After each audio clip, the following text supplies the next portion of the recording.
नमस्कार। आप सभी का आपके अपने चैनल एस्ट्रोलॉजी लर्नर में स्वागत है। आओ ज्योतिष सीखें की इस श्रृंखला में आज हम बात करने वाले हैं पार्ट 11 की। और इस पार्ट 11 में आज हम बात करेंगे सिंह राशि एवं सिंह लग्न की। सिंह राशि में कौन कौन से नक्षत्र के द्वारा ये राशि बनती है, कौन कौन से चरण है, उन चरणों के अधिपति कौन है, क्या नामाक्षर है, इन सभी के बारे में पूरी जानकारी दी जाएगी। साथ ही साथ जो सिंह लग्न में जन्म लेने वाले जातक हैं उनके लिए उस लग्न के आधार पर कौन से ऐसे ग्रह हैं जो पाप फल देने वाले हैं, अर्थात अशुभ हैं या कहीं ना कहीं कुछ दूषित हैं, पाप फल देने वाले हैं, और कौन कौन से ऐसे ग्रह हैं जो इस कुंडली में, इस जो सिंह लग्न की कुंडली है उसमें शुभ फलदाता हैं और राजयोग कारक ग्रह हैं। कौन से ऐसे हैं जो अल्प शुभ और अल्प अशुभ हैं, तो उन सभी की चर्चा करेंगे। साथ ही साथ लग्न और राशि में क्या अंतर है इसके बारे में भी आपको मैं यहाँ पर जानकारी दूंगा। तो चलिए शुरू करते हैं आज की इस महत्वपूर्ण क्लास को।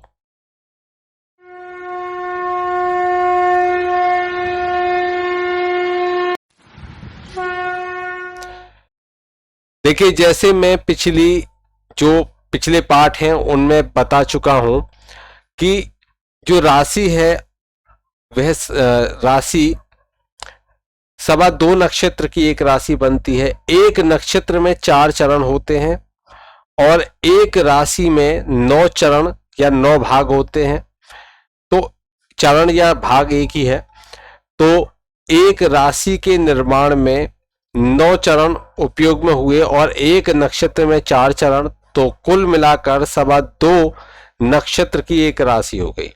अब हम बात करेंगे जो सिंह राशि है उसमें कौन कौन से नक्षत्र उपयोग में आए हैं। तो यहाँ पर सिंह राशि, लियो इंग्लिश में इसको कहते हैं, और इसके नक्षत्र और नक्षत्र के स्वामी कौन कौन हैं। देखिए, सबसे पहले इसमें मघा नक्षत्र उपयोग में आया है। कौन सा? मघा नक्षत्र। तो मघा नक्षत्र जिसके स्वामी कौन होते हैं? पितर होते हैं। मघा नक्षत्र के स्वामी होते हैं पितर। यहाँ पर पहला, दूसरा, तीसरा चरण के आधार पर प्रत्येक चरण के 2 अधिपति होते हैं। ध्यान दीजिए, प्रत्येक चरण के 2 अधिपति होते हैं। तो जहाँ यहाँ पर जो पहला चरण है मघा का, उसका अक्षर जो होगा, जो मघा के पहले चरण में जन्म लेने वाले जातक हैं उनका नामाक्षर मां से होगा। और इस नक्षत्र के जो अधिपति हैं, इस नक्षत्र के अधिपति केतु और मंगल इसके अधिपति होते हैं। देखिए, इस नक्षत्र के जो अधिपति हैं केतु और मंगल हैं। तो मघा नक्षत्र के जो प्रथम चरण में जातक जन्म लेते हैं उनमें केतु और मंगल की, क्योंकि मंगल क्या है? मंगल सेनापति है और केतु उसकी ध्वजा है। तो इस तरह से आप ये मानकर चलिए कि ऐसा व्यक्ति जो होगा उसमें आवेश बहुत अधिक होगा। ऐसे व्यक्ति में आवेश की मात्रा बहुत अधिक मिलेगी। वैसे ही जो सिंह राशि है वह क्षत्रिय वर्ण की राशि है, और वहां ऊपर से जो नक्षत्र है, नक्षत्र में भी केतु और मंगल अधिपति होते हैं, और पितर इसके क्या होते हैं? मघा नक्षत्र में, तो पितर इसके स्वामी हो जाते हैं। तो इस तरह से ऐसा व्यक्ति बहुत ज्यादा आवेश उसके अंदर आपको मिलता है। चलिए अब बात करते हैं दूसरे चरण की। तो दूसरा चरण है जिसका अक्षर होगा मी। तो जिन व्यक्तियों का जन्म अक्षर मी होगा उन सभी का मघा नक्षत्र का दूसरा चरण होगा, और उसके जो अधिपति होंगे वह केतु और शुक्र उसके अधिपति होंगे। केतु और शुक्र, क्योंकि शुक्र क्या है? सुंदरता को देखेगा। और तो यहाँ पर क्या होगा? दूसरे चरण के आधार पर ऐसा व्यक्ति सौंदर्य की भावना रखता है, उसमें सुंदरता की विशेषता को पहचानना, सुंदर वस्तुओं के प्रति आकर्षित होना उसमें अत्यधिक रहता है। तो उसमें सुंदरता, सौंदर्यता का खुद में भी विस्तार होता है, खुद में भी सुंदरता अलग उसमें आती है। तीसरा चरण है जिसका अक्षर है मु। तो मु अक्षर है, और यहाँ पर केतु और बुध इसके अधिपति होते हैं। केतु और बुध इसके अधिपति होते हैं। देखिए, केतु और बुध, जब केतु और बुध अधिपति होंगे तो ये क्या करेंगे, ऐसा व्यक्ति एक कल्पना लोक में ही जीता है, मतलब उसमें एक कल्पना शक्ति उसकी अद्भुत होती है। वह सपनों में बहुत बड़ी बड़ी कल्पनाएं करने में सक्षम होता है, और एक जो कल्पनाशीलता, तो एक अच्छा लेखक भी हो सकता है ऐसा व्यक्ति। तो ये हम आगे बात करेंगे इसके बारे में। तो यहाँ पर व्यक्ति कल्पनाशील होता है। अब देखिए जो चौथा चरण है उसमें अक्षर होता है, चौथे चरण का अक्षर होता है मे, और यहाँ इसके स्वामी होते हैं केतु और चंद्रमा। इसके स्वामी होते हैं कौन, केतु और चंद्रमा।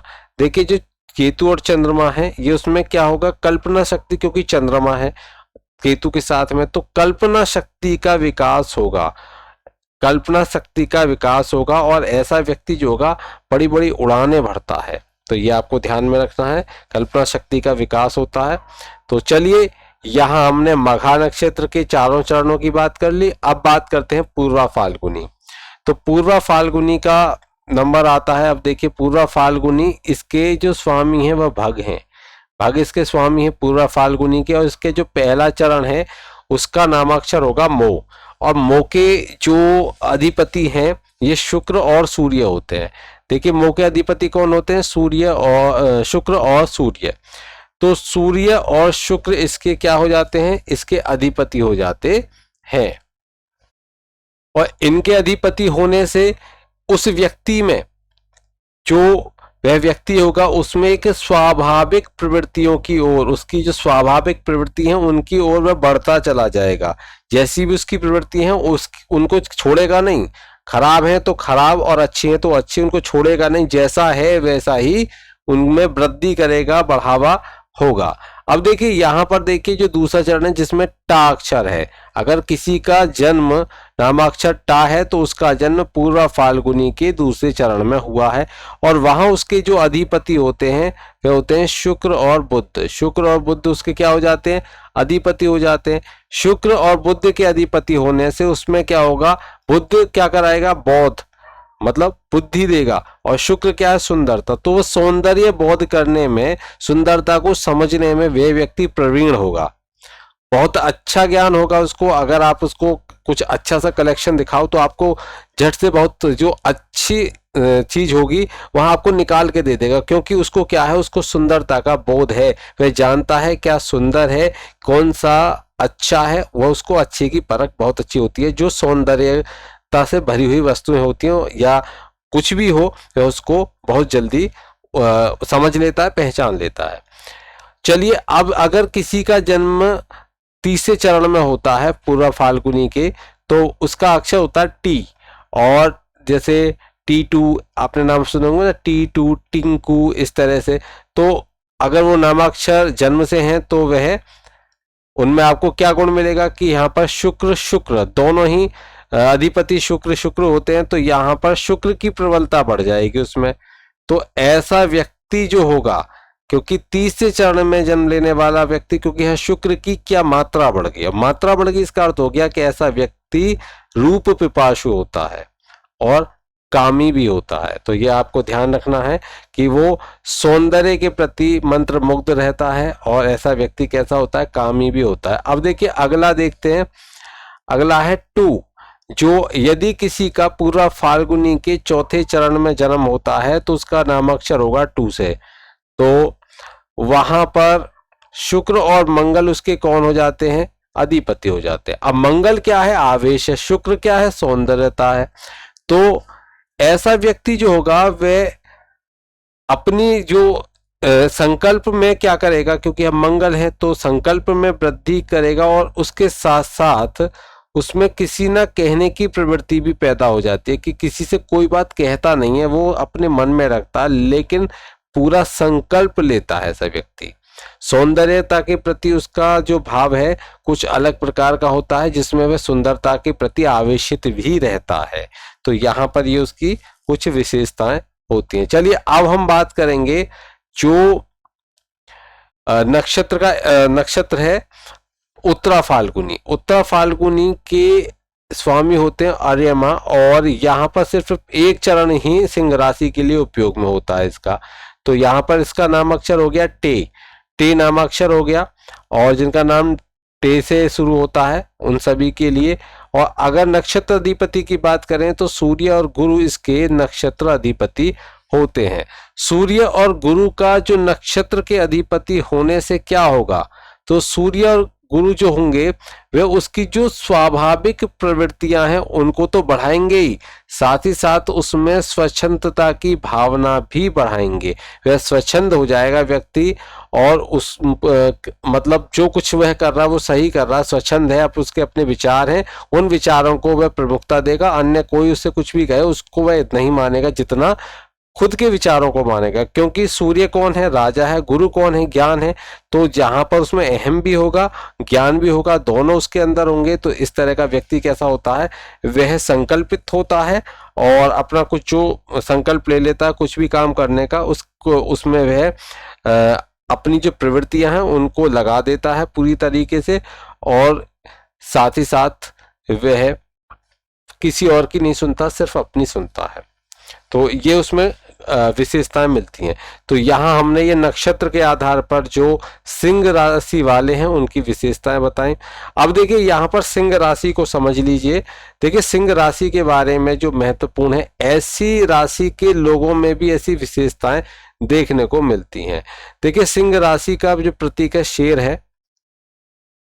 इस राशि के जो स्वामी होते हैं सूर्य होते हैं। सूर्य कौन है, ग्रहराज हैं जो इसके स्वामी हैं। और क्योंकि 5 नंबर की ये राशि है इसलिए इस राशि को हम विषम राशि भी कहते हैं। विषम राशि है ये, स्थिर राशि है। देखिए स्थिर राशि 3 प्रकार की राशि हो गई, एक स्थिर राशि, एक द्विस्वभाव और एक चर राशि। तो जो स्थिर राशि होती है उसमें कुछ भी अगर योग है, अगर शुभ योग है तो भी वह स्थिर है, और अगर अशुभ योग है तब भी वह स्थिर है। तो यहाँ आगे हम उसके बारे में बात करेंगे, जब आपको योगों के बारे में मैं बताऊंगा तब मैं पूरी डिटेल में आपको बताऊंगा। यहाँ पर भी हम जो बात कर रहे हैं अभी सिर्फ ये आपको सामान्य जानकारी है, इसके बाद में बहुत सारी वीडियोस आपको मिलती रहेंगी जिसमें आपको पूरी जानकारी होगी। जाति इसकी क्या है, इसकी पुरुष जाति है, और वर्ण इसका क्षत्रिय, क्षत्रिय वर्ण की ये जो राशि है। अगर देखें दिशा तो सिंह राशि की जो दिशा है वह पूर्व दिशा है। दिन में ये बलवान होती है और इसका तत्व अग्नि तत्व है। तो ये महत्वपूर्ण है, इनको आप देख लीजिए अच्छे से। अब देखिए राशि और लग्न में जो अंतर है आपको यहाँ देखने के लिए मिलेगा। इन 12 खानों में से, ये जो 12 घर हैं, इन 12 घरों में से कहीं पर भी 5 लिखा हो और वहां चंद्रमा बैठे हो तो वह क्या है, जहां भी जिस भी भाव में चंद्रमा बैठे हो, किसी भी भाव में बैठे, लेकिन वहां पर क्या लिखा हो, वहां पर 5 लिखा है, तो इसका अर्थ ये है कि वह सिंह राशि है। देखिए राशि और लग्न में यही अंतर होता है कि 12 खानों में से कहीं पर भी चंद्रमा बैठ जाए, और जहां चंद्रमा बैठ जाए और वहां जो अंक लिखा हुआ है वही राशि है। लेकिन लग्न क्या होती है, जो पहला खाना होता है उसमें यदि 5 है या कोई भी राशि, अगर कोई भी लग्न हम देखें तो वहां पर जो भी अंक लिखा हुआ है उससे हम जो लग्न है उसको समझ पाते हैं कि कौन सा। अगर 4 लिखा है तो कर्क लग्न, 5 लिखा है तो सिंह लग्न, 6 लिखा है तो कन्या लग्न। तो इस तरीके से हम पहचानते हैं। अब यहाँ पर देखिए, यहाँ पर हमने ये राशि समझ ली, अब हम समझेंगे लग्न को। देखिए लग्न को समझना बहुत ज्यादा जरूरी है और ये आप सभी के लिए महत्वपूर्ण भी रहता है।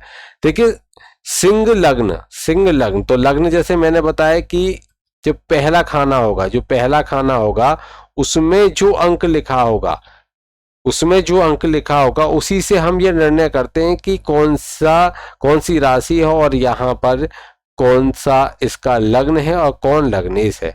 अब जैसे यहाँ पर 5 लिखा है तो 5 का अर्थ हो गया, क्योंकि सिंह राशि कौन सी 5वें नंबर की राशि है, तो इसका अर्थ हो गया कि जो 5 है तो ये सिंह लग्न हो गई, क्योंकि पहले घर में ही होगा। इसके अलावा कहीं और 5 लिखा हो और हम कहते हैं कि सिंह लग्न है तो लग्न नहीं होता, लग्न वही होगा जो पहले घर में अंक लिखा हुआ है, उसी से हम लग्न समझेंगे। तो देखिए यहाँ पर ये 5 है तो इसका अर्थ है ये सिंह लग्न है। अब सिंह लग्न की ये कुंडली हो गई और सिंह लग्न है, तो यहाँ पर आपको ध्यान दीजिए कि इसमें जो त्रिकोण भाव हैं, ये त्रिकोण भाव होते हैं जहां 9 लिखा हुआ है और 1 लिखा हुआ है, ये त्रिकोण भाव हैं। इन त्रिकोण भाव ये शुभ भावों में आते हैं, और 1 होते हैं केंद्र भाव। तो ये केंद्र भाव है, ये केंद्र भाव है, ये केंद्र भाव है। केंद्र भाव कौन से, 5, 8, 11, 2 जहां लिखे हुए हैं ये केंद्र भाव है। वैसे ये पहला, चौथा, 7वां और 10वां ये केंद्र भाव हो गए, और जो 5वां ये 5वां भाव हो गया जहां 9 लिखा हुआ है, और जहां पर ये 1 लिखा हुआ है ये 9वां भाव हो गया। तो ये त्रिकोण भाव है, तो ये शुभ भाव माने जाते हैं कुंडली में। बाकी जहां 10 लिखा हुआ है ये 6ठा भाव, और जहां 12 लिखा हुआ है ये 8वां भाव, और जहां ये 4 लिखा हुआ है ये 12वां भाव। इनको त्रिक भाव भी कहा जाता है। और ये भाव कौन से होते हैं? जो कुंडली के सर्वाधिक खराब भावों में से माने जाते हैं। और इनके जो स्वामी होते हैं वह जहां भी जाएंगे वहीं कुछ ना कुछ ऐसी करतूत करेंगे कि उस व्यक्ति विशेष को उस समय पर या उस भाव से संबंधित परेशानियां मिलेंगी। तो इनको समझना जरूरी है। देखिए, इससे आप ये समझ सकते हो बाकी जो स्थिति है कि कौन सा ग्रह कहाँ आपकी कुंडली में बैठा है, तो उसके आधार पर आप निर्णय करें। लेकिन आप ये समझ सकते हो कि 6, 8, 12 का स्वामी अगर कहीं बैठा है तो आपको क्या उपाय करने चाहिए। जैसे कि यहाँ पर देखिए, पाप फलदाता की हम बात करें तो बुध वैसे धनेश है, दूसरे भाव के स्वामी, क्योंकि यहाँ 6 लिखा हुआ है तो यहाँ इस भाव के स्वामी हो गए बुध, तो बुध धनेश है, तो दूसरा भाव के स्वामी हो गए। लेकिन अगर हम यहाँ से देखें, क्योंकि इस भाव से देखें तो 1, 2, 3, 4, 5, 6, 7 ये 7वां भाव है, तो यहाँ से ये सप्तम है। और अगर हम 7वें भाव से देखें तो ये 8वां भाव है, तो सप्तम का अष्टम भाव हो जाता है, 6ठा भाव। तो ये मारक भाव है ये भी। तो इसलिए ये एक तो ये धनेश हो गए, और दूसरा लाभेश। तो लाभेश को हम पापी बोलते हैं, जो लाभ भाव होता है इसको 11वां भाव होता है, इसको हम पापी भाव बोलते हैं।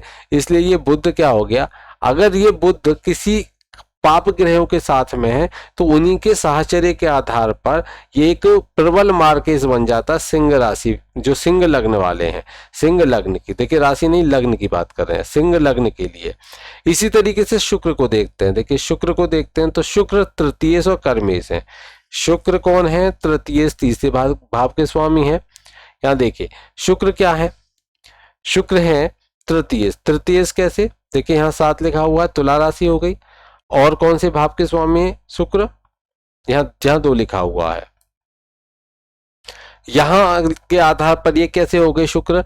यहाँ के आधार पर कर्मेश है तो शुभ है, लेकिन यहाँ के आधार पर बहुत ज्यादा मेहनत कराते हैं तो ये मार्केश हो गया, अष्टम से अष्टम हो गया तो ये मार्केश हो गया। तो ये मार्केश भी हो गए और यहाँ पर ये कर्मेश भी हो गए। तो कुल मिलाकर ये जैसे ग्रह उनके आधार पर फल तो देगा, लेकिन अधिकता इसमें कैसी होगी? पाप फलदाता ये होगा। कैसा होगा? मार्केश नहीं होगा, पाप फलदाता होगा। अब देखिए शनि को देख लेते हैं। शनि को, शनि इस कुंडली में कौन है? शनि इस कुंडली में कौन है? तो शनि इस कुंडली में कौन है? देखिए यहाँ पर शनि एक तो 6ठे भाव के स्वामी हो गए, एक तो 6ठे भाव के। 10 लिखा है, 10 का अर्थ क्या हो गया? मकर राशि। और 11 लिखा है तो 11 का अर्थ हो गया कौन सा? जो कुंभ राशि। तो यहाँ पर कुंभ और मकर दोनों के स्वामी शनि होते हैं। तो 6ठे और 7वें भाव, 7वां भाव क्या है?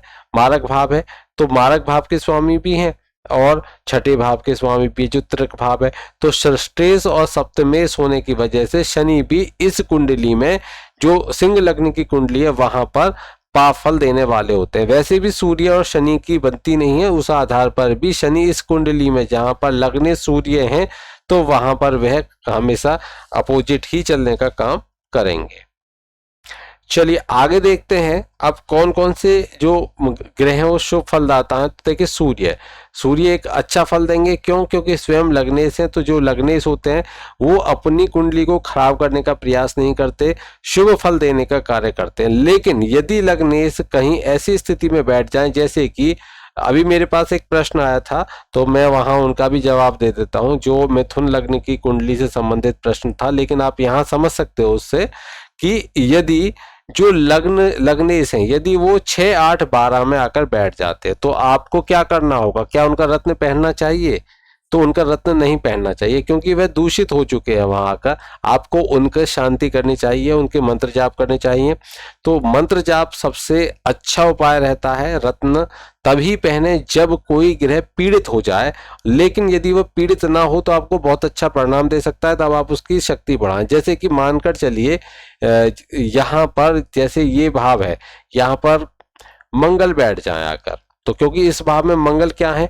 मंगल बलवान है, लेकिन उनके साथ में राहु बैठ जाए, उनके साथ में शनि बैठ जाए, तो ऐसी स्थिति जो पाप ग्रह हैं, बुध बैठ जाए, तो ऐसी स्थिति में हमको ये देखना है कि यहाँ पर षड बल में अगर ये कमजोर हैं, अगर षड बल में मंगल कमजोर हैं, तो मंगल को यहाँ पर आपको क्या करना होगा, रत्न पहनाना होगा। क्योंकि मंगल के कौन कौन से भाव, एक तो देखो त्रिकोण भाव के स्वामी हो गए और एक सुख भाव के स्वामी हो गए, और वहां पर अगर पाप ग्रह उनको घेरे हुए हैं, तो इसका अर्थ यह है कि वो अपना जो जितना शुभ फल दे सकते हैं उतना शुभ फल नहीं दे पा रहे। तो उस स्थिति में आपको क्या करना होगा, उस स्थिति में मंगल का रत्न जो मूंगा है, आपको मूंगा धारण करना चाहिए, वह आपको हमेशा शुभ फल देगा, यहाँ पर ध्यान दीजिए। लेकिन अगर कोई ग्रह यहाँ 6-8 12 में आकर बैठ जाए, तो आपको उसकी रत्न पहनने से ज्यादा अच्छा है कि रत्न पहनना तो उसकी जो नेगेटिविटी है उसको भी बढ़ा देगा। तो वहां पर आपको करना क्या है, वहां पर आपको उस जो ग्रह है उससे संबंधित जो मंत्र जाप है वह करने चाहिए, उसके बीज मंत्रों का जाप करना चाहिए, या उसका जो अधिपति देवता है उसका जाप आपको करना चाहिए। तो उससे उसके जो नेगेटिविटी है वो समाप्त होने लग जाती है। चलिए, यहां आपको समझ में आया होगा। अब देखिए, यहां पर सूर्य लग्नेश है तो शुभ फलदाता है, वहीं मंगल भाग्येश, अभी मैंने बताया मंगल भाग्येश हो गए, मंगल भाग्येश, यहाँ से भाग्येश हो गए, त्रिकोण के स्वामी हो गए, भाग्येश हो गए, और यहाँ पर सुखेश हो गए, चौथे भाव के स्वामी हैं, भूमि भवन वाहन और माता का सुख, ये सभी चौथे भाव से हम देखते हैं, तो इसके स्वामी हैं। तो और यहाँ ये पिता भाव है तो इसके स्वामी हैं, तो यहाँ पर ये दोनों ही शुभ स्थानों के स्वामी हैं, इसलिए ये मंगल इस सिंह लग्न में राजयोग कारक होते हैं। चलिए आगे देखिए, अब देखते हैं गुरु।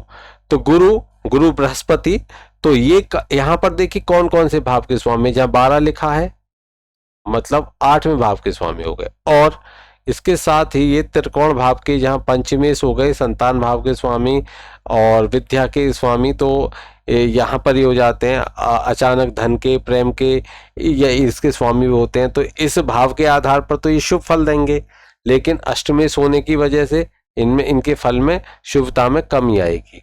लेकिन यहाँ पर क्योंकि धनु राशि है, तो धनु राशि के आधार पर, ये धनु राशि के आधार पर क्योंकि ये त्रिकोण में है, तो इसलिए ये शुभ फलदाता माने जाएंगे। तो बृहस्पति शुभ फलदाता होंगे, लेकिन 100% शुभ फलदाता इसलिए नहीं होंगे क्योंकि ये अष्टमेश भी हैं, अष्टम भाव का फल भी ये है कुंडली में देंगे, लेकिन इनका अधिक फल किसमें होगा, जो धनु राशि उसके आधार पर इनका अधिक फल होगा, इसलिए हम कह सकते हैं कि ये शुभ फलदाता माने जाएंगे। अब देखिए, अगर यहां पर ध्यान देने वाली बात क्या है कि सिंह लग्न की कुंडली में, तो महर्षि पाराशर के अनुसार है कि यदि सिंह लग्न की कुंडली है तो उसमें जो पाप ग्रह है, जो बुध है, वह पाप ग्रहों के साथ अगर आ जाता है तो क्या हो जाता है, मार्केज हो जाता है। इस कुंडली में पाप ग्रहों के अनुसार वह क्या हो जाता है, मार्केज हो जाता है। और गुरु और शुक्र का जो योग है, वह अगर योग हो जाए गुरु और शुक्र का, तो वह शुभ फलदाता नहीं होता। ठीक है। चंद्रमा देखिए इस कुंडली में क्या हो जाते हैं, क्योंकि ये 12वें भाव के स्वामी हैं, लेकिन सूर्य के मित्र हैं, लेकिन फिर भी फल तो देंगे क्योंकि भाव जो है वह गलत हो गया, तो 12वें भाव के स्वामी है। तो कभी भी ऐसे व्यक्ति को जो चंद्रमा का रत्न है वह धारण नहीं करना चाहिए। वैसे 6, 8, 12 के जो भी स्वामी है उनका रत्न धारण नहीं करना चाहिए। जैसे यहाँ पर शनि है, शनि का रत्न बिल्कुल धारण मत करो। यहाँ पर बृहस्पति हैं, तो बृहस्पति हैं तो उनकी पूजा करो, रत्न धारण मत करो, क्योंकि ये अगर यहाँ इस अच्छा फल देंगे तो यहाँ पर ये अष्टम का बुरा फल भी देंगे, उसमें भी वृद्धि होगी। जैसे यहाँ पर चंद्रमा है, तो चंद्रमा का तो दूसरा कोई भाव है ही नहीं, तो 12वें भाव में पड़े हुए हैं, 12वें भाव के स्वामी हो जाते हैं सिंह लग्न की कुंडली में। तो ऐसे चंद्रमा क्या कैसा फल देंगे, ऐसे चंद्रमा हमेशा उस व्यक्ति को अस्पताल पहुंचाने वाला फल देंगे, दूर काम कराने वाला फल देंगे। तो आप ये मान, क्योंकि सिंह लग्न की कुंडली है तो यहाँ सूर्य इनके मित्र हैं वैसे चंद्रमा के, लेकिन फिर भी यहाँ पर ये क्या करेंगे, नुकसान कराएंगे। तो यहाँ पर अगर इनका रत्न ऊपर से पहन लिया तो आप बार बार बीमार पड़ के अस्पताल पहुंचने की स्थिति में आ जाओगे। इसलिए रत्न 6, 8, 12 के रत्न नहीं पहनने चाहिए, बस इनके लिए मंत्र जाप करना चाहिए। तो चलिए यहां तक आप समझ चुके हैं। अब हम थोड़ी सी बात कर लेते हैं कि जो सिंह राशि है, सिंह राशि का जो व्यक्ति होता है वो उसका स्वभाव कैसा होता है। तो सिंह राशि के व्यक्ति या सिंह लग्न के जो व्यक्ति हैं उसका स्वभाव कैसा होगा। तो ऐसा जो व्यक्ति होता है, वो हल्का सा उसका जो शरीर होता है पीलापन लिए हुए होता है, उसमें उसके शरीर में पीलापन होगा। पित्त और वायु विकार से पीड़ित रहता है। उसको वायु विकार कहीं यहाँ दर्द है, शरीर में कहीं दर्द है तो दर्द उसके रहते हैं, वायु प्रकोप रहता है, पित्त प्रकोप भी रहता है। और अधिकतर ऐसे लोगों को मांस पसंद होता है, लेकिन अधिकतर होता है, 100% नहीं कह सकते। बाकी जो संस्कार है उनके आधार पर कोई उसका कोई उपयोग में लाता है, कोई नहीं लाता, लेकिन पसंद होता है। और रसीली वस्तुओं को ऐसे लोग बहुत ज्यादा पसंद करते हैं। पेट इनका पतला होता है, अधिकतर अल्पभोजी, कम खाना खाने वाले होते हैं। पुत्रों की संख्या अत्यधिक नहीं होती, मध्यम या अल्प तक रहती है। अत्यंत पराक्रमी होते हैं, ऐसे लोग अत्यंत पराक्रमी होते हैं। अहंकारी भी होते हैं, क्योंकि सूर्य के लगने से तो अहंकार तो देंगे ही। भोगी, तीक्ष्ण बुद्धि के होते हैं। ढीठ आप इसलिए कह सकते हो क्योंकि जो उन्होंने ठान लिया है वही करेंगे, आप कितना ही कुछ कह लो। अभी हमने नक्षत्रों के आधार पर भी जानकारी दी, तब भी आपको वहां समझ में आ गया होगा कि व्यक्ति का भाव कैसा रहता होगा। वीर भी होता है, लेकिन घूमना बहुत पसंद होता है। सिंह की तरह, जैसे शेर जो वन में विचरण करता है, उसी तरीके से ऐसा व्यक्ति भी भ्रमणशील होता है। और रजोगुणी होता है, रजोगुणी होता है, ऐशो आराम की जिंदगी उसको बहुत पसंद होती है। और क्रोधी होगा, बड़े हाथ पैर होंगे उसके, छाती बड़ी होती है, स्वभाव उसका उग्र होता है। वेदांत विद्या का ज्ञाता होता है। घोड़े की सवारी से प्रेम रखने वाला होता है। अस्त्र शस्त्र चलाने में निपुण होता है ऐसा व्यक्ति। तेज स्वभाव वाला होगा, आप उसके पास जाओगे उसका स्वभाव कैसा होगा, तेज होगा, सिंह की तरह गर्जना होगी उसकी, ये ध्यान रखिए। उदार होगा, लेकिन अंदर से उदार होगा, लेकिन गर्जना सिंह जैसी होगी। आपको ऐसा लगेगा उस व्यक्ति के पास जाएं अथवा ना जाएं। जो वास्तविक सिंह लग्न के जातक हैं और साधु संतों की सेवा करने वाला ऐसा व्यक्ति होता है। देखिए, जो अधिकतर जो देखा जाता है, जो सिंह लग्न की कुंडली के जो जातक होते हैं उनका जो प्रारंभिक काल होता है सुखी होता है। मध्यावस्था में थोड़ा सा दुख अधिक होता है उनको। और अंतिम अवस्था जो होती है, जो अंतिम अवस्था हमने 3 अवस्थाओं में उसको बांट दिया, तो वह कैसी होती है, वह पूर्ण सुखी होती है। तो वह पूर्ण सुखी होती है। अगर हम इसका देखिए, जो यहाँ पर स्वभाव की बात करें तो बिल्कुल शेर जैसा, सिंह जैसा उसका व्यक्ति का स्वभाव रहता है। और ऐसा व्यक्ति बिल्कुल, क्योंकि सूर्य जो स्वामी है और उसकी वजह से वह पूरी तरह से उसमें राजाओं जैसे गुण होते हैं ऐसे व्यक्ति में, राजसी गुण वाला ऐसा व्यक्ति होता है। और बहुत ज्यादा आकर्षित करने वाला उसका व्यक्तित्व होता है। तो ऐसा होता है कि अगर वो कहीं खड़ा हो जाए तो दूसरे लोगों का अनायास ही उसके ऊपर ध्यान आ जाता है कि अरे देखिए वहां कौन खड़ा है। उसका बैठने का, चलने का, उठने का ढंग बिल्कुल अलग आपको देखने को मिलेगा। बिल्कुल ऐसे जैसे कि कोई राज परिवार से व्यक्ति आया हो, बेशक वह सामान्य परिवार से, लेकिन फिर भी उसमें विलक्षणता अलग उसकी दिखती है। देखिए, ऐसा व्यक्ति जो होता है वह जन्मजात आशावादी होता है। हमेशा, चाहे वह कितनी कठिनाई, कितनी परेशानियों में, लेकिन वह हमेशा आशावादी होता है। हमेशा सोचता है कि नहीं, वह भविष्य में उसके साथ अच्छा जरूर होगा। अगर अस्वस्थ हो जाए तो वह सोचेगा, ये नहीं सोचेगा मैं और अस्वस्थ हो जाऊंगा, वह यह सोचेगा कि मैं जल्दी स्वस्थ हो जाऊंगा, और ये तो छोटी सी बीमारी है, मुझे कुछ नहीं होना, मैं जल्दी स्वस्थ हो जाऊंगा। तो कभी भी वह नेगेटिव नहीं सोचता, हमेशा आशावादी होता है, पॉजिटिव सोच उसके अंदर होती है। और आनंद और भोग में वह विश्वास करने वाला होता है। अल्प साधनों को भी वह दूसरों के सामने ऐसे रखेगा कि बहुत बड़े दिखाई दे। तो हमेशा, क्योंकि सिंह है, देखिए जब भी सूर्य हैं तो सूर्य क्या करेंगे, उस व्यक्ति को कहीं ना कहीं आडंबरधारी भी बनाते हैं। तो ऐसा व्यक्ति में थोड़ा सा आडंबर होता है। लेकिन जो सिंह लग्न के होते हैं उनमें एक सबसे बड़ी विशेषता होती है कि उनको स्वतंत्रता बहुत ज़्यादा प्रिय होती है। सिंह लग्न के जो जातक होते हैं ना, स्वतंत्रता बहुत प्रिय होती है। अगर कोई उनको उनके ऊपर कोई एक तरह से ये मानकर चलिए कि वो किसी के दबाव में आकर कोई कार्य नहीं करते, दबाव में आकर कार्य करते हैं तो वह कार्य सही से नहीं कर पाते। उनको ऐसा लगता है कि उनकी जो स्वतंत्रता है वह छिन गई और जीवन का सब कुछ छिन गया स्वतंत्रता छिनने के कारण। तो ऐसे व्यक्तियों को स्वतंत्र रहना, सिंह की तरह वो पूरे स्वतंत्र रहना पसंद करते हैं, परतंत्रता उनको पसंद नहीं होती। तो ये महत्वपूर्ण है। अगर हम आर्थिक गतिविधियों की बात करें तो सिंह लग्न के जो जातक होते हैं ये परिश्रम करने में कठोर होते हैं। बड़े अच्छी से मेहनत, कोई भी काम उनके ऊपर आ जाए तो उसे बहुत अच्छे से करते हैं। और आर्थिक मामलों में इनको भाग्यशाली ही आप समझिए, क्योंकि ये जब भी कोई काम करते हैं तो दूसरे लोगों को ये असमंजस में डाल देते हैं कि इतना अच्छा काम करते हैं और इतनी जल्दी अपने भाग्य को उदय कर लेते हैं उस काम के आधार पर। ईमानदारी की बात करें तो ईमानदारी इनमें बहुत ज़्यादा होती है, ईमानदार होते हैं बहुत ज़्यादा। किसी की चाहे लाख की वस्तु इनके सामने पड़ी हो तब भी ये उसको हाथ लगाने से बचते हैं और ये मानते हैं, क्योंकि राजा है सिंह, राजा होता है, वन का राजा है, और वहीं सूर्य क्या है, ग्रह राज है। तो इसको उसी तरीके का स्वभाव उस व्यक्ति का भी होता है। स्वास्थ्य की बात करें तो जो सिंह राशि, सिंह लग्न के जो जातक हैं उनकी जो वाणी होती है और चाल होती है उसमें शालीनता तो होती है, लेकिन उसमें एक रौब आपको देखने को मिलेगा। और ये नृत्य, संगीत, म्यूजिक इनके बड़े शौकीन होते हैं और असाधारण रूप से स्वस्थ रहते हैं, या ये कहिए कि मन से स्वस्थ रहते हैं। तन कितना ही बीमार हो लेकिन मन से स्वस्थ रहेंगे। अगर बुखार में भी हैं, बीमार हैं, और कोई इनको आप कोई चैलेंज दे दो तो ये उस बुखार को भूलकर अपने काम में लग जाएंगे, खड़े हो जाएंगे। ऐसा इनमें देखने को आपको मिलेगा। प्रतिकूल वातावरण हो कितना ही, और इनका जो अभिमान है वह कभी खंडित नहीं होने देते। और इनकी सबसे बड़ी समस्या ये होती है कि अवांछित प्रेम प्रसंगों में फंसने की वजह से इनके स्वास्थ्य पर बुरा प्रभाव पड़ता है।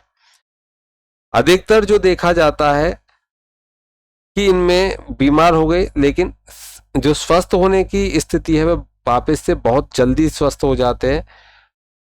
सिंह राशि जो होती है इसका जो, अगर हम काल पुरुष की बात करें, अगर देखें तो कि शरीर पर इसका कौन सा भाग है जिस पर ये प्रतिनिधित्व करती है, तो देखिए हृदय और रीढ़ के ऊपरी भाग का ये प्रतिनिधित्व करती है। और सिंह राशि के जो जातक हैं उनको इन अंगों से संबंधित बीमारियां हो सकती हैं, इसलिए सावधान रहना चाहिए। इनसे संबंधित जैसे हृदय हो गया, रीढ़ की हड्डी में कोई चोट लगना, इस तरह के काम होने, तो वहां उसको सावधानी से चलना चाहिए। देखिए सिंह राशि या सूर्य है उस पर शनि, मंगल या नेपच्यून की जो दृष्टि अगर हो जाए तो उससे उन्हें हृदय में किसी प्रकार की दुर्बलता आ सकती है। इसलिए यदि सूर्य पर शनि की दृष्टि हो, मंगल की दृष्टि हो, या उनके साथ में युति कर रहे हो नेपच्यून हो, तो इन कंडीशन में ऐसे व्यक्ति को हृदय रोग हो जाते हैं। तो यहाँ पर उनकी शांति करा देनी चाहिए। सिंह राशि में मंगल की जो स्थिति है उससे क्या होता है कि दिल की जो धड़कन है, क्योंकि मंगल आवेश है, तो वहां क्या करेगा, दिल की धड़कनों को, हार्ट बीट को बढ़ा देगा।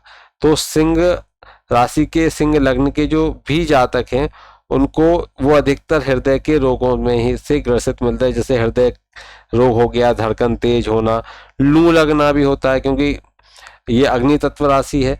और संधिवात ज्वर, क्योंकि वायु विकार भी देती है, तो संधिवात ज्वर भी इस राशि में देखने के लिए मिलते हैं। तो इस राशि के लोगों में देखने के लिए मिलते हैं।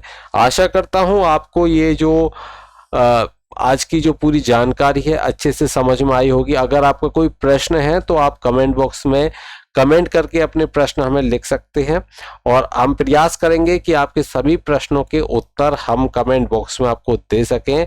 और आज के लिए इतना ही। अब आगे हम बात करेंगे, जो अगली वीडियो में बात करेंगे वह बात करेंगे कन्या लग्न और कन्या राशि की। इसी प्रकार से वह भी प्रोग्राम रहेगा।